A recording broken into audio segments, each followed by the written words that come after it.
All right, I need you to just picture this. The year is 2024. Imagine a place like Clover Ridge, a picture-perfect suburb nestled somewhere in the heartland of America.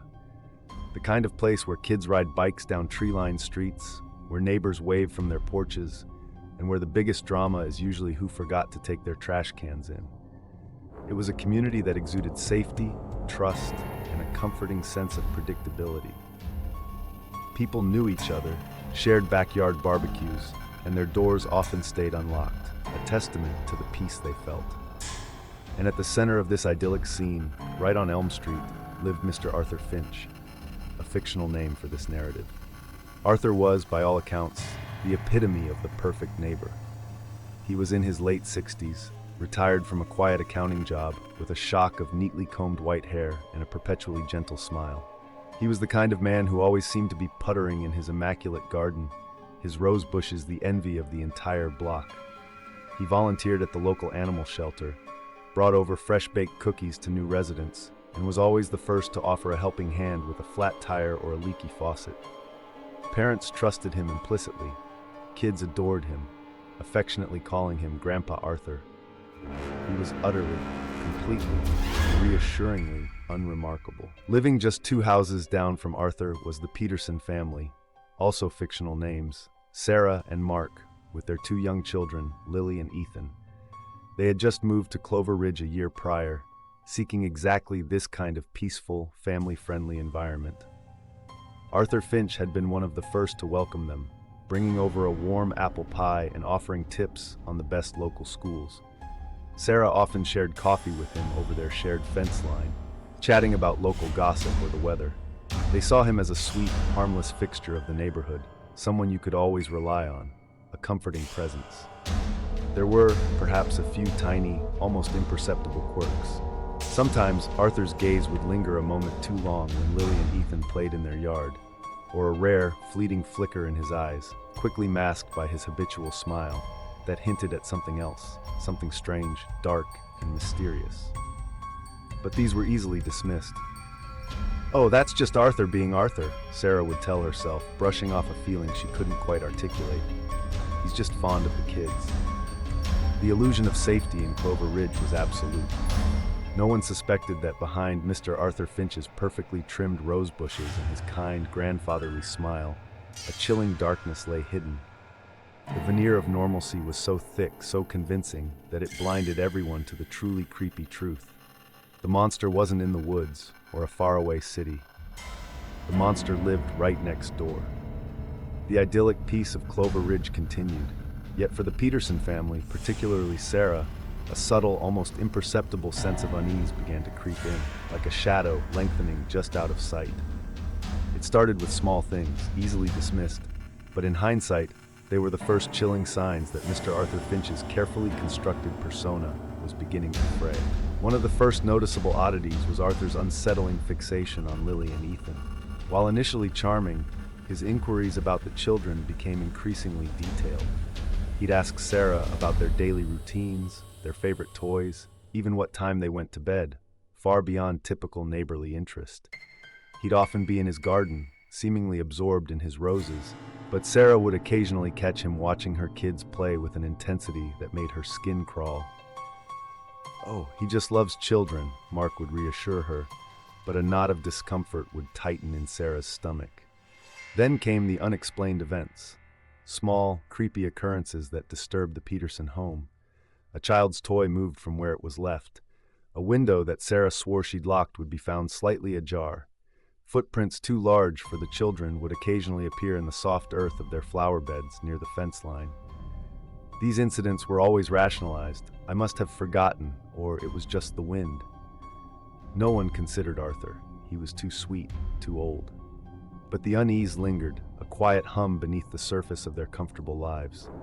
One afternoon, Sarah had a particularly unsettling encounter with Arthur. She was chatting with him over the fence about a local charity event. Mid-conversation, a stray dog barked loudly, startling them both. For a split second, the gentle smile vanished from Arthur's face, replaced by a look of pure, unadulterated rage, a flash of something utterly cold and predatory in his eyes. It was gone as quickly as it appeared, replaced by the familiar benign expression and an apology for being startled. Sarah felt a shiver run down her spine. "Did you see that?" she asked Mark later, but he dismissed it as her imagination. "Arthur? No way, he's a harmless old man." The problem was, Arthur Finch was so entrenched in the community's perception of him as harmless that any glimpse of his true nature was instantly dismissed. He was too kindly, too helpful, too normal to ever be a threat. Yet Sarah couldn't shake the feeling that something was profoundly strange, dark, and mysterious about the man next door. The subtle cracks were there, growing wider, hinting at a terrifying reality hidden just beyond the facade, waiting for the moment to fully shatter. The subtle cracks in Arthur Finch's mask, the dismissed oddities, the lingering unease felt by Sarah Peterson. They all converged on one terrifying autumn evening in Clover Ridge. The air was crisp, the leaves rustling, and the neighborhood lights twinkled in the dusk. The Peterson family was settling in for a quiet night. Mark was downstairs watching TV, and Sarah was tucking Lily and Ethan into bed. This seemingly ordinary evening would soon descend into a horror story that would forever scar the idyllic suburb. At precisely 9:17 p.m., the Petersons' power went out. Not just their house, but the entire block. A sudden, complete darkness. Mark grabbed a flashlight, cursing softly, assuming it was a transformer issue. But then, a soft, almost imperceptible scratching sound came from Lily's bedroom window, followed by a faint whimper. Sarah, her heart leaping into her throat, rushed into the room. The window, which she had meticulously locked, was now ajar, and Lily was gone. Panic, cold and visceral, seized Sarah. "Lily, Lily!" she screamed, her voice cracking. Mark rushed upstairs, and together they searched frantically, their flashlights cutting through the darkness. The back door was also unlatched. There were no signs of forced entry, no struggle inside the house. It was a terrifying echo of how Emily Hayes had vanished years ago, a meticulous, creepy precision that hinted at someone who knew their routine. Their daughter, their innocent Lily, had been expertly taken from her own bed. The police arrived, lights flashing in the sudden blackout. The initial confusion quickly turned to profound disbelief. Who would target a family in Clover Ridge, and how? As detectives scoured the house, they found something chilling near Lily's window, a single, neatly pressed white handkerchief, embroidered with the initial A. It was a small detail, but it was the first unsolved mystery piece to the puzzle. Hours turned into agonizing minutes. As dawn broke, casting a gray light over the shocked neighborhood, the lead detective noticed something odd. Mr. Arthur Finch was already out in his garden, calmly watering his roses, his customary gentle smile in place. He approached the Petersons, offering his condolences, his voice soft and sympathetic. "Such a tragedy," he murmured, shaking his head. Sarah looked at him, her grief-stricken mind numb. Then, her eyes fell on his shirt pocket. Peeking out was a corner of a crisp white handkerchief. The piece of evidence, combined with Arthur's suspicious composure amidst the chaos, led detectives to him. A search warrant was issued for his seemingly quaint home. What they found inside shattered the illusion of the perfect neighbor forever. Behind a hidden panel in his meticulously clean basement, they discovered a soundproofed room, and within it, chilling evidence of Lily Peterson's capture and the horrifying truth of a deeply disturbing double life. Arthur Finch was not the harmless old man everyone believed. He was a meticulous predator, a master of deception, whose kind demeanor was merely a mask for the truly unspeakable crimes he committed. The monster had been living just a few feet away, a true story of horror unfolding right next door. The discovery of the soundproofed room in Arthur Finch's seemingly innocuous basement sent a collective shiver of horror through the police department, and soon through the entire nation. It was a stark, creepy revelation.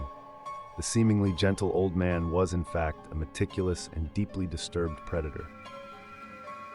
The immediate aftermath of his arrest in Clover Ridge was one of profound shock and a pervasive sense of betrayal. Neighbors who had waved to him daily, entrusted him with their children's smiles, now felt a chilling sickness in their stomachs. The investigation into Arthur Finch's hidden life quickly expanded, peeling back layers of a meticulously constructed facade.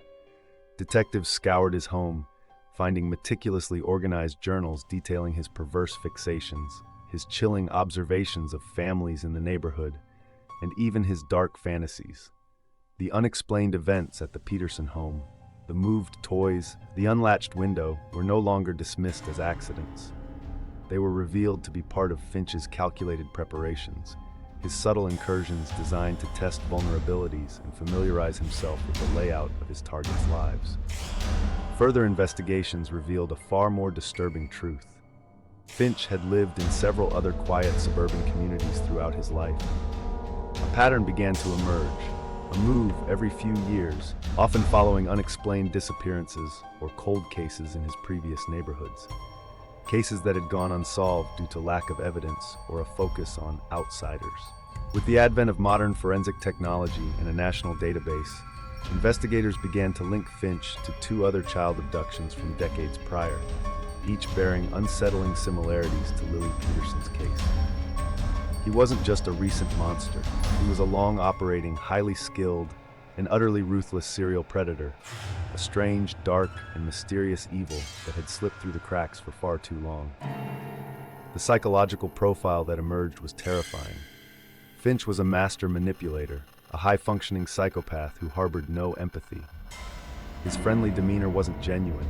It was a tool, a carefully crafted mask he wore to gain trust and blend seamlessly into communities.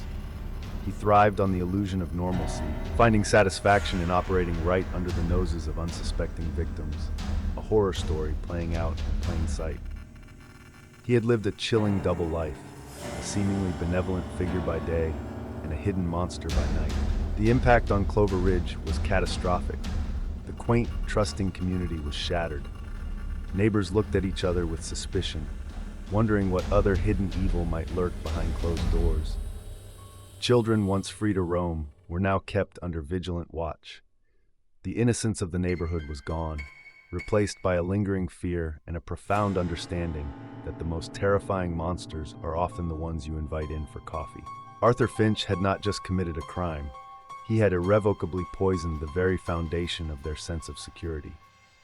The conviction of Arthur Finch for the abduction and murder of Lily Peterson, along with the subsequent links to decades-old cold cases, sent a profound tremor far beyond the quiet streets of Clover Ridge. His actions exposed a chilling reality. The most terrifying monsters don't always lurk in dark alleys or distant exotic locales. Sometimes, they live right next door, hiding in plain sight, behind a friendly smile and a meticulously manicured lawn. This realization leaves a permanent, creepy scar on the collective psyche of any community that experiences the evil next door. The most immediate and devastating impact is the erosion of trust. The illusion of safety, built on neighborly familiarity and community bonds, shatters irrevocably. Every wave, every shared conversation, every kind gesture from a stranger or even a longtime acquaintance suddenly becomes suspect. Parents hold their children tighter, eyes scanning for danger where they once saw only harmlessness. The very foundation of suburban peace, based on a presumed understanding of good people, is fundamentally compromised. The easygoing innocence is replaced by a pervasive, unsettling suspicion. For survivors in communities like Clover Ridge, the psychological aftermath is immense. The trauma of discovering such profound evil among them can linger for years, manifesting as anxiety, paranoia, and a deep struggle to reclaim a sense of security. The question, "How could we not have known?" haunts them, leading to self-blame and a desperate search for answers that often remain elusive. The strange, dark, and mysterious depths of human depravity, exemplified by individuals like Finch, defy easy explanation, leaving behind a lasting sense of unease. These true stories serve as powerful, albeit horrifying, warnings. They force us to confront the uncomfortable truth that charm can be a weapon, normalcy a disguise. They underscore the importance of listening to our instincts, even when logic tells us otherwise, and to question the facades people present. While we want to believe in the inherent goodness of our neighbors, these cases brutally remind us that some individuals are masters of deception, harboring a horror story within, concealed by a veneer of civility. Ultimately, the legacy of cases like Arthur Finch's is a shattered mirror, reflecting back a more complicated, more dangerous world than we often prefer to imagine. It's a world where the monster isn't a mythical creature, but a seemingly ordinary person, where the most chilling conspiracy theory turns out to be a devastating reality. The streets of Clover Ridge, once defined by peace, are now forever marked by the memory of a hidden nightmare. And this, perhaps, is the most profound lesson of all, that vigilance, even in the most idyllic settings, is no longer an option, but a grim necessity.